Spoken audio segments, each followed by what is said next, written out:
Pode chegar que essa história contemporânea do século XIX já começou. Eu sou a professora Glaucela Sobrinho com Revoluções Liberais na Europa. A Europa em chamas, o Congresso de Viena e a restauração absolutista. Restauração absolutista na França. França, jornadas gloriosas e jornadas de junho. A França entre dois Napoleões. A primavera dos povos. Bélgica, Polônia, Itália, Alemanha. E unificação da Itália e da Alemanha. Na imagem à esquerda, a liberdade guiando o povo. Pintura de Eugène Delacroix, de 1830, Museu do Louvre, Paris, na França. A obra se tornou ícone da Revolução de 1830 na França. Na imagem, a liberdade personificada na figura da mulher, que impunha uma bandeira da França e um fuzil com baioneta, conduz o povo à guerra pela pátria.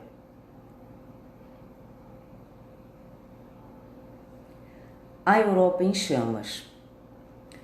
Na Europa do século XIX, as monarquias absolutistas foram definitivamente derrotadas e o capitalismo triunfou. A beneficiária foi a burguesia, que se consolidou como força aglutinadora da sociedade, em detrimento do clero, da nobreza e dos camponeses, paulatinamente transformados em operários pelo desenvolvimento das fábricas em espaço urbano. Durante esse processo, a noção de nacionalismo foi figura de destaque e a Primavera dos Povos representou o triunfo da cidadania relacionada ao Estado e não mais à figura do rei. O cenário geral era conturbado. Havia farto crescimento industrial, porém houve também o crescimento da exclusão da população, crescimento da fome e da grave crise agrária em 1840. O progresso foi excludente. Ampliação da classe trabalhadora, formação de consciência política, fissuras nas monarquias absolutistas foram situações e circunstâncias que conduziram revoltas, revoluções na Europa do século XIX. Por isso, uma Europa em chamas, uma Europa de erupções. A classe trabalhadora das fábricas cresceu vertiginosamente, mas ainda não tinha uma organização de fato. As monarquias continuavam a ser a forma predominante de governo, algumas delas ainda absolutistas. O liberalismo estava em ascensão. A consciência política das massas populares havia sido despertada com a Revolução Francesa. E o grande medo dos governos era que elas justamente se rebelassem. Afinal, os trabalhadores pobres tinham aprendido que não precisavam aceitar passivamente as injustiças. Em alguns países, buscava-se mudar os regimes monárquicos e absolutistas que ainda perduravam. O Congresso de Viena e a restauração absolutista. Após a queda do Império de Napoleão Bonaparte, em 1814 e 1815, os países absolutistas buscaram retomar o antigo regime com o Congresso de Viena, que foi um encontro diplomático ocorrido em 1814, que redividiu, revolucionou novamente o mapa da Europa na era pós-napoleônica. Foi coordenado por 5 potências: França, Inglaterra, Áustria, Prússia e Rússia. As diretrizes básicas desse congresso foram a restauração absolutista na Espanha, França e Portugal, a legitimidade dos novos governos, o equilíbrio de poder na Europa e o estabelecimento do conceito de fronteira geográfica. Na imagem ao centro, os reis cortam o bolo do rei no Congresso de Viena. É o título desta caricatura francesa, na qual os monarcas vitoriosos partilham a Europa. Napoleão participa da cerimônia como se também fosse responsável pela humilhação da França. O mapa é o bolo dividido pelos reis, colocado sobre as costas do rei Luís XVIII, que teve que arcar com os prejuízos territoriais.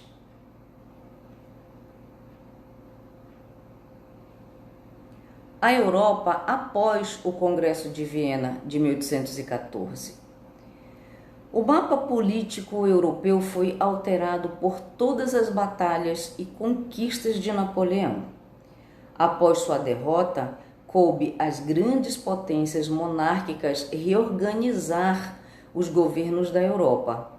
Dessa forma, representantes de países como Rússia, Prússia, Inglaterra, Áustria e a própria França se reuniram para resolver questões de fronteira e determinar a legitimidade dos governos que assumiram cada um dos estados nacionais. O mapa europeu ficou assim dividido, conforme se observa no cantinho direito do vídeo. Houve delimitação de fronteiras, coisas que anteriormente tinham uma problemática bastante diversa em razão dos grandes impérios que partilhavam da Europa. Mas, além das questões fronteiriças, os participantes do Congresso de Viena tinham preocupação com a situação e os direitos dos reis na Europa pós-napoleônica. A disseminação do ideário liberal e o próprio sucesso da Revolução Francesa eram indícios inegáveis de que o poder absolutista não poderia mais se comportar da mesma forma. Foi por isso que até os estadistas mais conservadores reconheciam a urgência de se criar constituições que abrissem caminho para a existência de direitos políticos e sociais mais amplos. No mapa à direita, o destaque para o Reino da Espanha, o Reino da França, o Reino do Império Russo e do próprio Império Austríaco, como grandes potências que se formaram na Europa na era pós-napoleônica.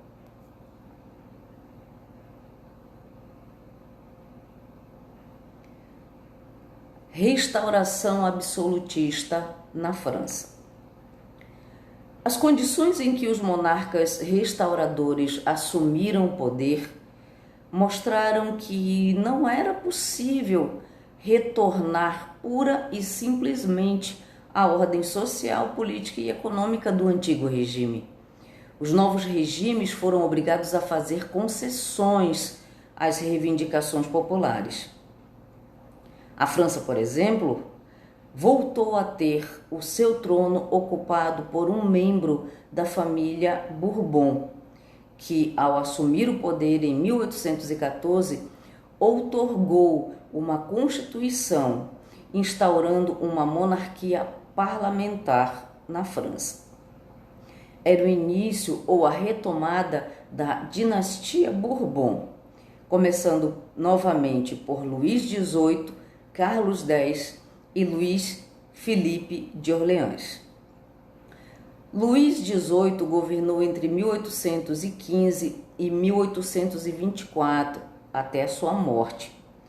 Ele conduziu uma monarquia absolutista, com a adoção de medidas liberalistas. Ele também enfrentou graves embates com a burguesia emergente da Revolução Francesa e as perspectivas republicanas na França. Sua prerrogativa real foi reduzida pela nova Constituição Francesa. Luís XVIII não teve filhos e assim foi sucedido por seu irmão Carlos X.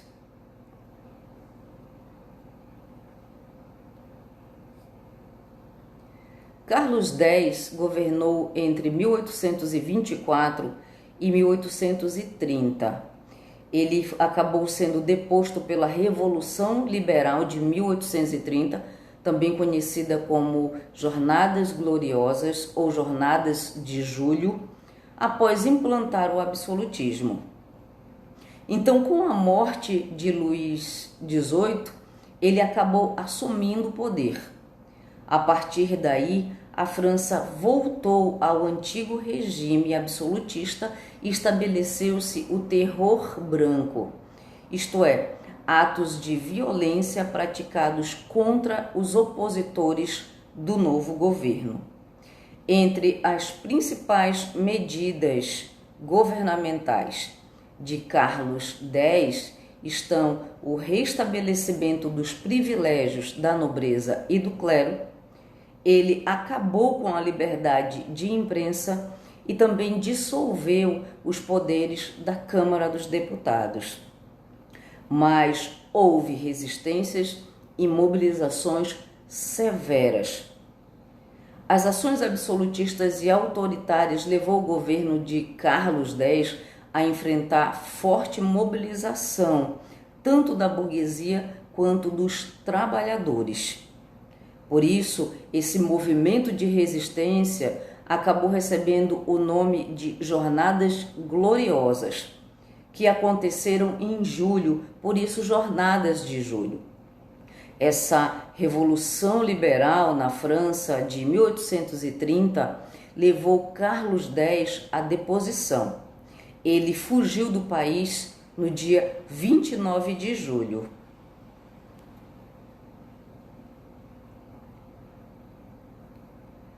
A partir de 1830 até 1848, quem governou foi Luís Felipe de Orleans, o último da dinastia Bourbon. Ele foi deposto por uma outra revolução, a chamada Revolução de 1848, ou Jornadas de Junho na França, também podendo ser reconhecida como Primavera dos Povos na França. A partir da sua deposição, foi proclamada a Segunda República Francesa. Luís Felipe de Orleans foi colocado no poder pela grande burguesia, que temia o radicalismo popular enfrentado em 1830.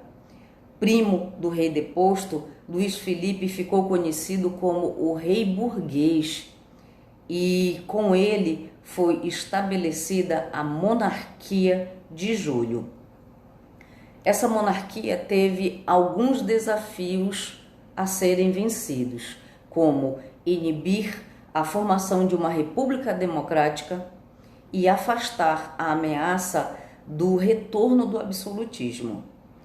O contexto geral do governo de Luís Felipe era o crescimento da industrialização, mas também o aumento da população e do desemprego, a precarização da qualidade de vida, protestos e reivindicações políticas, além de uma grave crise agrária que ocorreu entre 1845 e 1846. Houve escassez na produção de alimentos, o que levou a população a grandes manifestações sociais e políticas por direitos. Foram as chamadas Jornadas de Junho ou Primavera dos Povos, de 1848 na França.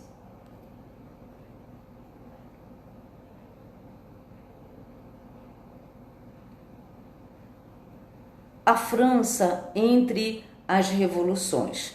As Jornadas Gloriosas ocorreram em 1830. Quem governava? Carlos X, que era absolutista. No ano de 1830, a vitória liberal nas eleições para deputado manifestou a imediata reação contra o desenvolvimento de um governo tão conservador. Entretanto, Carlos X não recuou e, por meio das chamadas Ordenações de Julho, impôs um decreto que retirou o cargo de todos os deputados eleitos. Sob a liderança do duque Luís Filipe, jornais, estudantes, burgueses e trabalhadores iniciaram manifestações e levantes que ficaram conhecidas como Jornadas de Julho ou Jornadas Gloriosas. No canto esquerdo do vídeo, o levante de 1830, que determinou a ruína dos ideais conservadores do Congresso de Viena. A população revoltou-se, ergueu barricadas nas ruas e forçou a abdicação do rei. 18 anos depois, as Jornadas de Junho, em 1848, ocorreram durante o governo de Luís Felipe de Orleans. Em 1848, o governo francês estava desgastado e enfrentava graves críticas da burguesia e também do proletariado. O estopim para a crise política foi a crise agrária de 1845-1846. O protesto social se desdobrou em reivindicações políticas, exigência de reformas parlamentares e introdução do voto universal masculino. Visando desintegrar o movimento, o rei lançou à ilegalidade qualquer forma de reivindicação política. A partir de fevereiro de 1848, os revolucionários foram para as ruas e forçaram a deposição do rei. Além disso, transformaram a França em uma república. Na imagem mais à direita, a Revolução de 1848. Combatentes populares enfrentam as tropas francesas em Paris. Em 24 de fevereiro daquele ano, foi proclamada a Segunda República na França.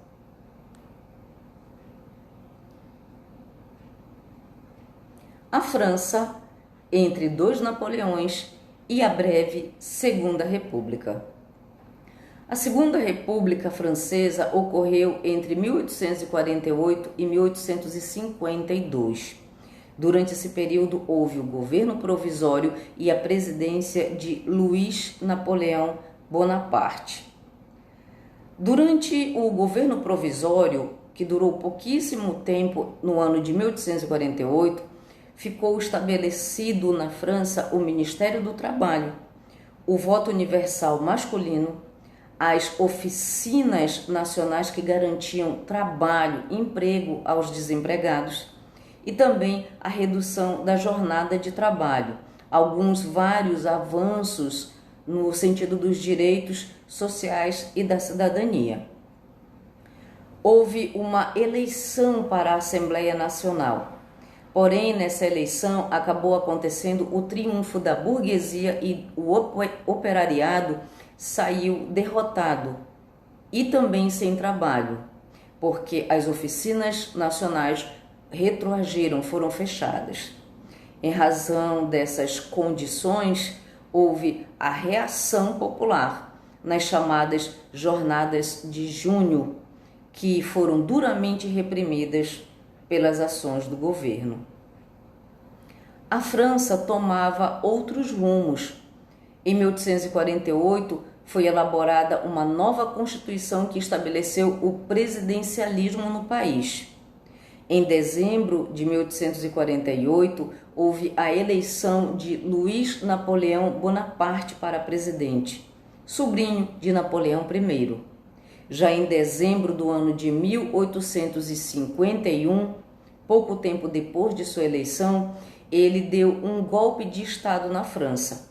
Assim, Luís Bonaparte venceu um plebiscito que ampliou seus poderes como chefe do poder executivo. Em 1852, ele outorgou uma nova constituição aos franceses e restabeleceu o império na França com o nome de Napoleão III. Começava assim o Segundo Império, que durou de 1852 até o ano de 1870. Durante seu governo, ou seja, durante o Império de Napoleão III, houve prosperidade econômica, crescimento industrial, expansionismo territorial através de movimentos guerristas, como a Franco-Prussiana. Houve também grande resistência ao seu governo em razão de envolvimentos e perseguições a opositores. Ele acabou sendo deposto de seu cargo no ano de 1870. A Primavera dos Povos. A partir de meados da década de 1840, uma grave crise agrária, com escassez de trigo e batata principalmente, levou à morte populações inteiras de várias regiões da Europa. A fome, o desespero se alastraram.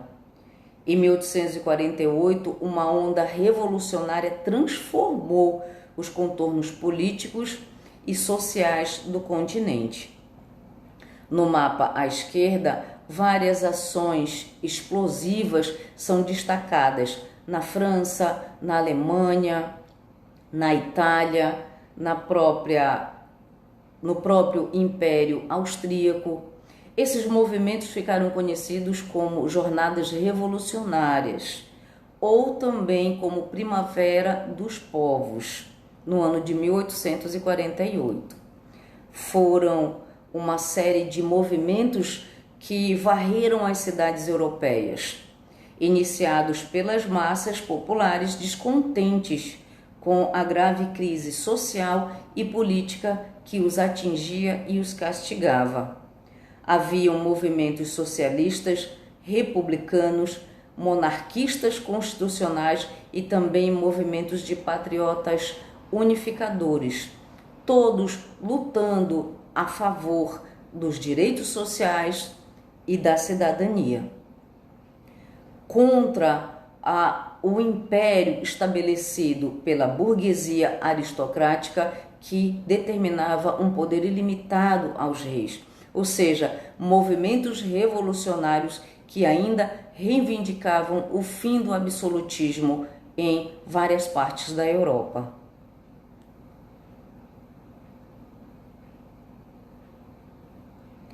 O caso da Bélgica, Polônia, Itália e Alemanha.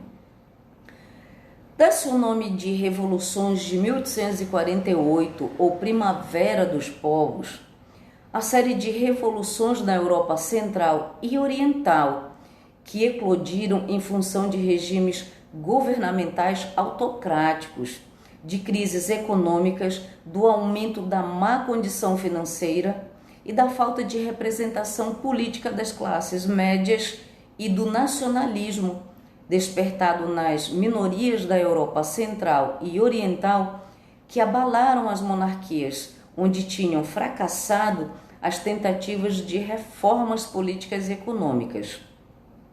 Este conjunto de revoluções de caráter nacionalista, liberal, socialista e democrático foi iniciado por uma crise econômica na França e foi a onda revolucionária mais abrangente da Europa, embora em menos de um ano, forças reacionárias tenham retomado o controle e as revoluções em cada nação tenham sido dissipadas. Na imagem mais à esquerda do vídeo, a evidência desse movimento, dessa marcha nacionalista por vários países e bandeiras dentro da Europa. Os movimentos revolucionários na França repercutiram nos países vizinhos. A Bélgica declarou sua independência da Holanda. Na Polônia, houve um levante contra o domínio russo, que foi logo reprimido pelo czar. As manifestações revolucionárias austríacas ocorreram principalmente em Viena, com protestos de rua e barricadas. Na Itália e na Alemanha, também ocorreram revoltas que deram início ao processo de unificação desses países. No canto do vídeo direito, a imagem de Berlim no dia 19 de março de 1848, com manifestantes nas ruas. Para saber um pouco mais sobre esse conteúdo, basta ir fundo na dica de vídeo do YouTube aqui abaixo.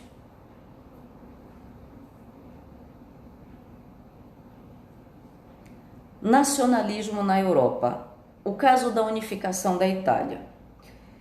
O nacionalismo pode ser entendido como um sentimento de pertencer a um grupo por vínculos raciais, linguísticos e históricos que reivindica o direito de formar uma nação autônoma. Também pode ser considerado como uma ideologia e movimento político baseados na consciência de nação que exprimem a crença na existência de características comuns em uma comunidade nacional ou supranacional e o desejo de modelá-la politicamente. Dessa forma, a configuração político-territorial da Itália no início do século XIX sofreu grande intervenção por parte das medidas firmadas pelo Congresso de Viena ainda em 1814. Com os acordos consolidados, a atual região da Itália ficou dividida em aproximadamente 8 estados independentes, sendo que alguns deles eram controlados pela Áustria. Nesse período de recondicionamento da soberania monárquica, movimentos nacionalistas afloraram em diferentes partes da Itália. Ao mesmo tempo, as motivações e projetos desses grupos nacionalistas eram bastante variados, envolvendo grupos de trabalhadores urbanos e rurais, e alcançando até mesmo a burguesia nacional. Aquilo que ficou conhecido como Risorgimento manifestava-se em ideias que passavam por tendências republicanas e até mesmo monárquicas. A conjuntura italiana no início do século XIX era de relativo atraso. Havia um predomínio agrário e uma grande fragmentação política. O atraso econômico era latente e a escassez de matéria-prima prejudicava o desenvolvimento industrial. Esse movimento revolucionário, conhecido como Risorgimento em 1815, teve origem, foi na verdade a origem do processo de unificação da Itália. Foi um movimento liberal, nacionalista e em parte também republicano. Sua primeira fase ocorreu durante a Primavera dos Povos, em 1848, e a segunda fase, em 1871, deflagrou definitivamente a unificação territorial de toda a Itália. Sob a liderança do reino Sardenha-Piemonte, houve um grande conflito contra a Áustria e o Papado. Ao mesmo tempo, a Itália, ao longo desse período, alcançou crescimento e desenvolvimento industrial. Entre 1861 e 1870, ocorreram plebiscitos nos territórios italianos.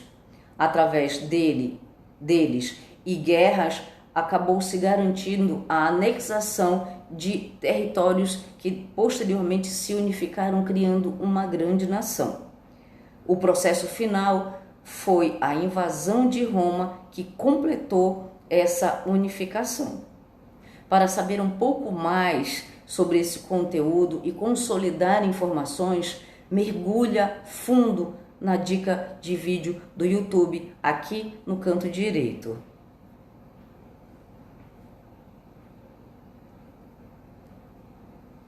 Um outro ponto de destaque dentro do nacionalismo na Europa foi a unificação da Alemanha. No século XIX, a região que corresponde atualmente ao território alemão era composta por uma série de pequenos reinos e ducados, dos quais muitos estavam sob o domínio do Império Austríaco. Todos esses reinos estavam agrupados no sistema da Confederação Germânica, estabelecida em 1814 durante o Congresso de Viena. A Confederação Germânica, no entanto, não significava uma unidade territorial para essa região. A formação alemã foi o processo de unificação territorial que levou ao surgimento da Alemanha como Estado-nação durante a segunda metade do século XIX. Esse processo foi conduzido pelo Reino da Prússia, que nessa época era liderado pelo rei Guilherme I e pelo primeiro-ministro Otto von Bismarck. Alguns dos eventos relacionados à unificação da Alemanha foram a própria formação da Confederação Germânica durante o Congresso de Viena, a liderança política da Prússia através do primeiro-ministro Bismarck, a criação do Zollverein em 1834, que na verdade era uma liga aduaneira para a comercialização de mercadorias entre os territórios germânicos. Houve o fortalecimento econômico, crescimento e industrialização nas regiões. A Guerra Austro-Prussiana em 1867 contribuiu para a anexação, para a incorporação de vários estados germânicos. E a Guerra Franco-Prussiana entre 1870 e 1871 trouxe a incorporação da Alsácia e da Lorena, que são duas regiões de grande importância pelo seu potencial de matéria-prima. Em 1871, houve a vitória sobre os franceses, o que acabou completando definitivamente a unificação. Surgia a partir daí o Império Alemão, ou também conhecido como Segundo Reich. E para saber mais sobre esse conteúdo, para consolidar novas informações, basta mergulhar fundo na dica de vídeo do YouTube e conhecer melhor a Europa em chamas do século XIX.